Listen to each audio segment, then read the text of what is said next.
আমরা গ্রাম বাংলার ঐতিহ্যকে ধারণ করি যে সেটা প্রমাণ করা।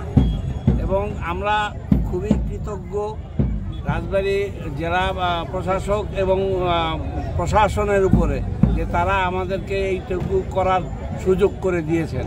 এই জন্য আমরা সশ্রদ্ধ চিত্তে তাদেরকে স্মরণ ধন্যবাদ।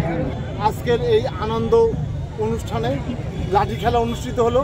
রাজবাড়ী প্রেস ক্লাব এবং আমাদের বীর মুক্তিযোদ্ধা লালী সাহেবের দল এতে অংশগ্রহণ করলো। হাজার হাজার দর্শক শ্রোতারা আজকে এই খেলা উপভোগ করলো। আমাদের আসলে 3 দিনব্যাপী অনুষ্ঠানের আমাদের লক্ষ্য ছিল যে রাজবাড়িবাসী আবার আমাদের সেই গ্রামীণ যে ঐতিহ্যগুলি সেগুলো যেন আবার একবার দ্বিতীয় মধ্যে দেখতে পারে, আনন্দ করতে পারে এবং অনুভব করতে পারে।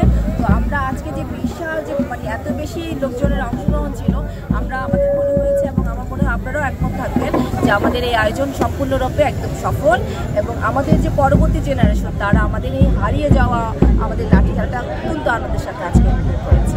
সর্দার ছিল, তারা ধরেন 20-50 জন একদিকে লাগলে একা একটা লাঠি নিয়ে 50 জনে আমি হাঁটাই দিতে পারবো, আমাদের সমস্যা হবে না। এটা হলো কোথায় আমাদের গ্রাম বাংলার লাঠি খেলার এটা কোথায় ছিল সর্দারি। হয়তো দেখা গেছে যে আপনি একটা বিপদে পড়ছেন, উদ্ধার করতে পারতেছেন না, সর্দারের তখন বিনিভিদ দিয়ে আনতে হতো।